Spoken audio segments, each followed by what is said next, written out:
कहानी शुरू होते ही हम देखते हैं कि मुंबई शहर के पुलिस स्टेशन में police officers emergency call receive करने का काम करते हैं। वही हम ऑफिसर निखिल सूद को देखते हैं। उसे उसकी वाइफ प्रेरणा का कॉल आता है। प्रेरणा अपने बेटे ध्रुव की शिकायत करती है और बताती है कि मैं उससे कुछ बात कर रही थी। तब वो गुस्सा होकर इतनी सी बात को लेकर अपने दोस्तों के साथ बाहर गया है। पैसे मांग रहा था, मैंने देने से मना किया तो उसका चीखना चिल्लाना शुरू हो गया। पढ़ाई की बात करो तो कहता है कि मैं उसके पीछे हाथ धोकर पड़ी हूँ, मुझे कुछ समझ में नहीं आ रहा है, तुम उससे बात करो, तुम्ही ने उसे सर पे चढ़ा के रखा है। निखिल कहता है कि इतनी बड़ी बात नहीं है, तुम अपसेट मत हो। वो कहते हैं कि मुझे नहीं लगता कि ये नॉर्मल है, कहीं उसने पहले की तरह कुछ उल्टा सुल्टा वही शुरू कर दिया। तो निखिल कहता है कि तुम फिर पुरानी बात लेकर मत बैठो, ऐसा कुछ नहीं होगा और उसने तुम्हारे सर पर हाथ रखकर कसम खाई है कि वो दोबारा कभी वैसा नहीं करेगा और मैंने भी तो उसे डराया है ना। पर प्रेरणा अपने बेटे की चिंता में उससे बहस करते हुए फोन काट देती है। वही ऑफिसर गायत्री को एक औरत का कॉल आता है। वो औरत रो रो के बातें करती है,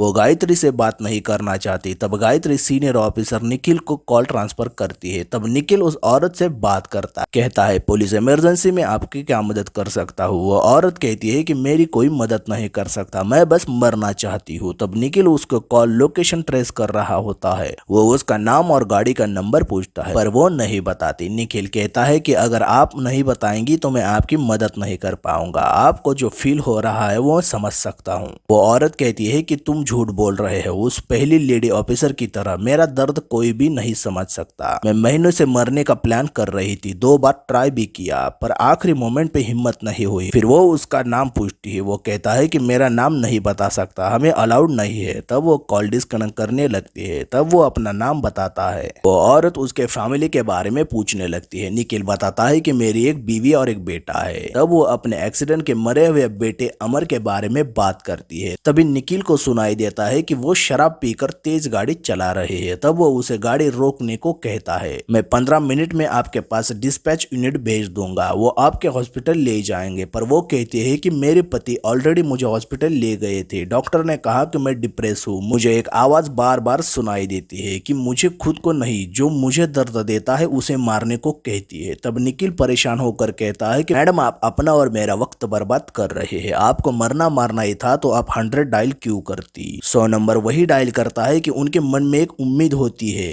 मदद की, चाहे कितनी भी मुश्किल क्यों ना हो। जिंदगी से पीछा छुड़ाना आसान नहीं है, इसमें बहुत खूबसूरती है अगर आप देखना चाहो तो। अगर इस वक्त आपने खुद को मारा या किसी और को तो आपके साथ आपकी बची हुई फैमिली का ही नुकसान होगा। आप अपने पति के बारे में सोचिए, अमर की मौत से पहले उन्हें इतना बड़ा सदमा लगा होगा और आप उन्हें और परेशान दे रही है। पर वो औरत कॉल डिस्कनेक्ट करती है। फिर निखिल ध्रुव को कॉल करता है। हम देखते हैं कि ध्रुव पार्टी में होता है। निखिल उसे डांटता है कि माँ से बदतमीजी क्यों की। वो कहता है कि माँ ने मुझे चाटा मारा, मैं 18 साल का हो गया हूँ, अभी भी वो मुझे मार रही है। निखिल कहता है कि माँ है तुम्हारी, हम दोनों तुम्हारी फिक्र करते हैं, तुमने जो पिछले साल किया था उसके वजह से जेल में होना चाहिए था, पर तुम खुले में घूम रहे हो और बच गए हो। ध्रुव कहता है कि मुझे पता है कि एक गलती की वजह से आप मुझ पर हमेशा डाउट करते हैं, और मैंने प्रॉमिस किया है ना कि दोबारा वैसा नहीं करूंगा। तब निखिल उसे आधे घंटे में टैक्सी से घर जाने को बोलता है। ध्रुव कहता है कि मेरे दोस्त ड्रॉप कर देंगे। फिर हम ऑफिसर गुलाब को देखते हैं जो कि निखिल ने डिस्पैच किया हुआ केस ले रहा है। वो रोड पे एक गाड़ी का एक्सीडेंट की रिपोर्ट मिलती है। वो जाके देखता है तो वहाँ एक आदमी होता है, उसे चोट लगी होती है। फिर वो निखिल को कॉल करके बताता है कि यहाँ कोई औरत नहीं है, बस एक आदमी है, उसे चोट लगी है, आप टेंशन क्यों ले रहे हो, वो एक क्रैंक कॉल होगा, इस शहर में पागलों की कमी तो नहीं है ना। निखिल कहता है कि मैं उस औरत की अजीब सी आवाज से परेशान हूँ, ऐसा लग रहा था कि वो कुछ अजीब करने वाली है। वही गायत्री निखिल को बताते हैं कि उस औरत ने आपका नाम लेके मुझे आपका कॉल ट्रांसफर करने को कहा था। तब निखिल थोड़ा सोचता है पर बातों में टाल देता है। फिर वो टेरेस पे प्रेरणा से बात करने आता है। वही उसे चाय वाला चाय देने आता है। निखिल उससे पूछता है कि तुम मंगेश का रिश्तेदार है क्या, क्योंकि मंगेश ही यहाँ पर चाय देने आता था। वो आदमी बोलता है कि मंगेश डेंगू से बीमार है, उसे हॉस्पिटल में एडमिट किया गया है, उसका चाचा हूँ मैं, उसके बदले में चाय देने आया हूँ। वही गायत्री आती है और बताते हैं कि उस औरत ने वापस कॉल किया है। निखिल उससे बात करता है, पूछता है कि मेरे बताने से पहले आपको मेरा नाम कैसे पता था, आप कौन हो? वो औरत कहती है कि तो लेडी ऑफिसर ने आपको बता ही दिया। कहती है इंसान की सही पहचान तो स्ट्रेस में होती है। मैंने तुम्हें स्ट्रेस दिया और तुम्हें जान गई, पर अब तुम्हें मेरी मदद करनी होगी। मैंने हफ्ते भर पहले 2 गन खरीदी है। वो आगे बताती है कि सर्विस डाउन हो जाता है और सिग्नल चला जाता है। ऑफिसर घरात बाकी स्टेशन को कॉल करके पता करता है कि बाकी स्टेशन के सर्विस ठीक है या नहीं। तब उसे पता चलता है कि बाकी स्टेशन के सर्विस ठीक है, सिर्फ उनका ही सर्वर डाउन हुआ है। निखिल अपने साथी मूर्ति को कॉल करता है और उस औरत का नंबर की डिटेल निकालने को बोलता है। यह घर में प्रेरणा ध्रुव का इंतजार करते बैठती है। तभी वह एक औरत आती है, कहती है कि मेरा बेटा और आपका बेटा ध्रुव अच्छे दोस्त है, मुझे आपसे उनके बारे में कुछ बात करनी है। तब प्रेरणा उसे अपने घर में आने देती है। वो औरत ध्रुव की फोटो की तरफ देखकर अजीब सी बातें करने लगती है। यहाँ हमें पता चलता है कि निखिल जिससे फोन पर बात करता था ये औरत वही है और प्रेरणा को कपड़े बदलने को कहती है। प्रेरणा ये देख घबरा जाती है, वो भागने की कोशिश करती है। तभी वो औरत गन निकालकर उस पर तान देती है। वही घर का कुत्ता रॉकी भौंकने लगता है। तब वो औरत एक स्टील की बड़ी सी बोतल लेके रॉकी के सर में मारती है और वो वहीं पर तड़पता रहता है। यहाँ निखिल को उनका पड़ोसी नाडकर ने कॉल करके बताता है कि तुम्हारा रॉकी बहुत देर से दर्द में रो रहा है। निखिल कहता है कि प्रेरणा घर पर ही है, उससे जाकर पूछो। तब वो उसके घर में जाता है तो देखता है कि वहाँ पर कुत्ता खून से लथपथ पड़ा है। वो वीडियो कॉल करके उसे दिखाता है, बताता है कि रॉकी खून से लथपथ पड़ा है, टीवी चालू है और प्रेरणा घर पर नहीं है। तभी प्रेरणा का कॉल आता है। निखिल उससे पूछता है कि रॉकी घर पर जख्मी पड़ा है और तुम कहाँ पर हो। हम देखते हैं कि प्रेरणा को वो औरत अपने साथ कार में लेके जा रही है। प्रेरणा बहुत डरी होती है। वो निखिल को बताती है कि ध्रुव ने पहले जैसा ड्रग्स बेचना शुरू किया है। जब ध्रुव सुबह नहाने गया था तब उसके फोन पर किसी मुस्तफा का ड्रग्स के डिलीवरी को लेकर मैसेज आया था। मैंने वो मैसेज पढ़ा। मैंने उसे पूछा तब उसने कहा कि वो लोग कॉल करते हैं, मैसेज करते हैं, पर मैं उन्हें जवाब नहीं देता, लेकिन वो झूठ बोल रहा था। निखिल कहता है कि तुमने मुझे पहले ही क्यों नहीं बताया। प्रेरणा बताती ही कि तुम्हें वो हर्ट नहीं करना चाहता था। उसने मुझसे रिक्वेस्ट की कि मैं ये तुम्हें बात नहीं बताऊं क्योंकि वो तुमसे बहुत डरता है। प्रॉमिस किया है कि उन लोगों को वो रिप्लाई नहीं देगा। निखिल पूछता है कि तुम कहाँ हो। प्रेरणा बात नहीं कर पाती। तभी वो औरत कहती है कि तुम्हें याद है क्या मैं कौन हूँ। तुम्हारी बीवी मेरे साथ है, इसलिए कोई भी गड़बड़ मत करो और उसने जो कहा है उसके बारे में सोचो, और कॉल कट कर देती है। निखिल बहुत हैरान होकर बैठता है। वो अपनी साथी ऑफिसर्स को ये बात नहीं बता सकता, वो परेशान होता है। तभी वो मूर्ति को कॉल करता है। मूर्ति बताता है कि कॉल करने वाले का नाम सीमा पल्लव है, उनका सिम कार्ड इसी नाम पर रजिस्टर है। वो उसका एड्रेस बताता है। तभी वो औरत वापस कॉल करती है। निखिल उसका नाम लेकर बात करता है। तभी वो औरत समझ जाते हैं कि उसके बारे में निखिल को सब पता चला है। अब सीमा कहती है कि हाँ मैं वही औरत हूँ, सीमा पल्लव, अमर की माँ। अमर पल्लव जो कि मेहरा के हिट एंड रन केस में मारा गया, और यश मेहरा का बाप गौतम मेहरा जो कि इंडिया का सबसे बड़ा रईस है, उसने ये केस पैसे खिलाकर बंद कर दिया। एक्सीडेंट की रात यश ने कोकीन के नशे में गाड़ी चलाई थी और उसको तुम्हारे बेटे ध्रुव ने कोकीन सप्लाई की थी। ये सुनकर निखिल खामोश हो जाता है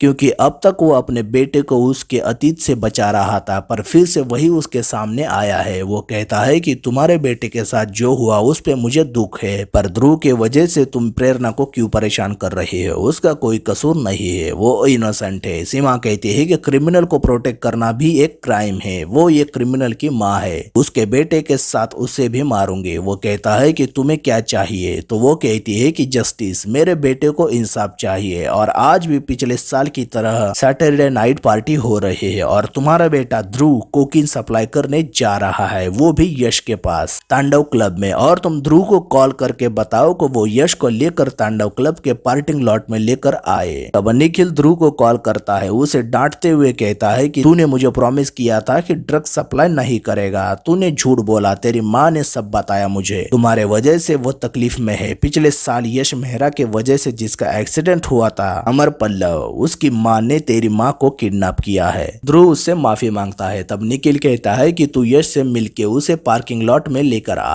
तो वो बताता है कि उसके साथ उसका दोस्त नजीम डिलीवरी करने जा रहा है। वो कहता है कि उसे इसके बारे में पता नहीं चलना चाहिए, तू कैसे भी करके अकेले तांडव पहुंच और मुझे कॉल कर। फिर ध्रुव अपने दोस्त नजीम को कहता है कि मैं यश की डिलीवरी करता हूँ। वो कहता है कि वो कपूर परेशान कर रहा है, तू उसकी डिलीवरी कर, यश की डिलीवरी मैं कर देता हूँ, और वो चले जाते हैं। यहाँ ऑफिस में पटेल आता है जो कि इंटरनेट सर्विस रिपेयर करता है, पर सर्विस की मेन वायर खराब होती है। वो निखिल को बताता है कि अभी तो ये ठीक नहीं होगा। तब वो परेशान होता है, कहता है कि किसी की जान खतरे में है। वो कहता है कि मैं पुलिस नेटवर्क को हैक कर सकता हूँ। तब निखिल उसे तांडव क्लब का कैमरा हैक करने की परमिशन देता है। यह ध्रुव नजीम को वापस कहता है कि मैं यश की डिलीवरी करता हूँ। वो उस पर गुस्सा होता है। तब ध्रुव ड्रग्स की बैग छीन कर भाग जाता है और एक कंस्ट्रक्शन चल रही बिल्डिंग में छिप जाता है। वो निखिल को कॉल करके ये बात बताता है। तब नजीम उसका पीछा करते आता है। निखिल उसका ध्यान भटका कर भागने को बोलता है। ध्रुव भागने की कोशिश करता है पर नजीम उसे पकड़कर मारने लगता है। तभी निखिल नजीम को गाली देते हुए बात करने को बोलता है। नजीम ध्रुव का फोन लेता है। निखिल कहता है कि वो पुलिस वाले का बेटा है, अगर तूने उसे कुछ भी किया तो पूरी पुलिस फोर्स तेरे पीछे छोड़ूंगा, तो जिंदगी भर भागता रहेगा। चुपचाप बैग और बाइक की चाबी दे के ध्रुव को जाने दे। तब नजीम डर जाता है और ध्रुव को जाने देता है। निखिल सीमा को कॉल करके बताता है कि ध्रुव यश के पास निकला है, तुम प्रेरणा को कुछ मत करो। सीमा कहती है कि मैंने पुलिस के सामने गिड़गिड़ा कर भीख मांगी थी पर किसी ने मेरी मदद नहीं की। मीडिया के पास गई तो वो भी बिल्कुल बिक चुकी थी। मेरा ने सबको खरीदा था, उन्होंने मेरे बेटे की जान की कीमत मुझे देनी चाहिए। एक दिन मेरे घर में तोड़फोड़ की, फिर वही हुआ। इस देश में मिडिल क्लास फैमिली होने का गुनाह किया है हमने। कोई हमारी बात नहीं सुनता। पहले ध्रुव पार्किंग आ जाएगा फिर उसे छोड़ दूंगी। और कॉल कट करती है। फिर हम देखते हैं कि मूर्ति निखिल को बताता है कि सीमा 2 नंबर पर लगातार कॉल कर रही है, एक तो तुम्हारा है और दूसरा किसी और का, और वो दूसरा नंबर एग्जैक्ट तुम्हारी ही इमरजेंसी रूम से जाता है। तब निखिल दूसरा नंबर भेजने को बोलता है और उस नंबर पर कॉल करता है। वो अपने ही ऑफिसर्स पर शक करता है पर कोई भी कॉल नहीं उठाता। तब पटेल तांडव का पार्किंग हैक करके निखिल को दिखाता है। वही मंगेश का चाचा चाय लेकर आता है। तब मूर्ति वापस निखिल को कॉल करके कहता है कि सीमा पल्लव के पति की डिटेल्स निकाली है और उसका फोटो भेजता हूँ। निखिल सीमा के पति का फोटो देखता ही है कि वह शॉक में हो जाता है, क्योंकि जो उसे चाय देने आया है वही सीमा का पति होता है, चंद्रकांत पल्लव। वही चंद्रकांत बंदूक निकाल कर निखिल पर तानता है, कहता है कि सर्विस का वायर मैंने काटा था क्योंकि मैं सीमा को टाइम देना चाहता था। निखिल सूद, आज हमारी बारी है, पुलिस की जीत नहीं होगी, मासूम बच्चे के माँ बाप की होगी और तुम हमारी मदद करोगे। तो मेरे जगह होते तो तुम भी यही करते। और वो सीमा को कॉल करके बताता है कि निखिल को पता चला पर मैंने उसे पकड़ा है, तुम तुम्हारा काम करो। यह प्रेरणा सीमा को कहती है कि ध्रुव को कुछ मत करो, मुझे मारो। सीमा कहती है कि भगवान ने मुझे एक बेटा दिया पर तुम लोगों ने उसे मुझसे छीन लिया। तब से मैं सोचती हूँ कि मैंने अमर को उस दिन बाहर जाने नहीं दिया होता तो वो आज मेरे साथ होता, पर आज मैं मेरे बेटे को इंसाफ देने के लिए तुम्हारे बेटे को नहीं बख्शूंगी। तब वो भागने की कोशिश करते हैं पर सीमा उसे पकड़ लेती है। यहाँ निखिल चंद्रकांत पर अटैक करता है, उन दोनों में झड़प होती है और उसमें चंद्रकांत की मौत हो जाती है। तब सारे ऑफिसर्स आते हैं। निखिल कहता है कि प्रेरणा और ध्रुव की जिंदगी खतरे में है, तुम यहाँ पर संभाल लेना, और तांडव की तरफ निकल जाता है। फिर हम देखते हैं कि ध्रुव पार्किंग में यश को ड्रग्स देने आता है। सीमा कार से उतरकर उन पर बंदूक तानती है, तीनों को एक लाइन में घुटनों पर बिठाती है। यश कहता है कि तुम्हें नहीं जानता पर मेरे पास बहुत पैसे हैं, मैं तुम्हें पैसे दे सकता हूँ, मुझे छोड़ दो। सीमा कहती है कि मैं तुम्हें अच्छी तरह से जानती हूँ, तेरे बाप के पास बहुत पैसा है और तू उसी पैसों के जोर पर उड़ता है। तभी निखिल आता है और सीमा को रोकने की कोशिश करता है। सीमा समझ जाती है कि निखिल यहाँ आया है तो उसने चंद्रकांत को जान से मार दिया होगा। वो कहती है कि मैं जिंदा हूँ अमर को इंसाफ देने के लिए। निखिल उसे समझाते हुए कहता है कि तुम भी जानती हो कि तुम गलत कर रहे हो, अगर तुमने भी यश की तरह किया तो तुम में और उसमें कोई फर्क नहीं बचेगा। पर सीमा उसकी बात नहीं समझती और ध्रुव और यश को गोली मार देती है और निखिल ये देखकर सीमा पर गोली चलाता है। सीमा वहीं पर मर जाती है। प्रेरणा बेटी की हालत देख खामोश बैठती है। अगले सीन में हम देखते हैं कि निखिल और प्रेरणा हॉस्पिटल में होते हैं। वही हम यश के माँ बाप को भी देखते हैं। डॉक्टर यश के पापा को बताते हैं कि यश बच गया है। निखिल को बताते हैं कि कोशिश के बावजूद ध्रुव को नहीं बचा पाए और उसकी मौत हो गई। निखिल ध्रुव की मौत से टूट जाता है। प्रेरणा तो ऑलरेडी दर्द में होती है। वो दोनों ध्रुव को याद करके बहुत रोने लगते हैं। वही पुलिस कमिश्नर जोशी आते हैं और निखिल को इस केस के सभी एविडेंस को खत्म करने को कहते हैं। जिस तरह से पिछले साल यश का हिट एंड रन केस बंद किया था, ये भी केस बंद कर दो, और कहते हैं कि यश के पापा तुम्हारे साथ है, तुम कोई भी चिंता मत करो। अब निखिल बहुत सोचने लगता है। यहाँ सीमा के साथ जो हुआ वही उसके साथ हुआ है। सीमा एक नॉर्मल मिडिल क्लास फैमिली से थी, इसीलिए वो मेहरा जैसे को सजा नहीं दिला पाई। पर हम देखते हैं कि निखिल एवीएम न्यूज की एंकर काव्या कामरा को कॉल करके इस केस की इंफॉर्मेशन देता है, क्योंकि निखिल चाहता था कि उसने जो पिछले साल अपने बेटे को बचाकर गलती की थी, अब इस बार वो गलती दोबारा नहीं करेगा। और ये कहानी यहीं पर खत्म होती है। आपको ये कहानी कैसे लगी हमें जरूर बताइए। अगर हमारा एक्सप्लेनेशन अच्छा लगे तो हमारे चैनल मूवीज एक्सप्लेन मोस्टली को लाइक, शेयर और सब्सक्राइब जरूर करें। Thank you for watching.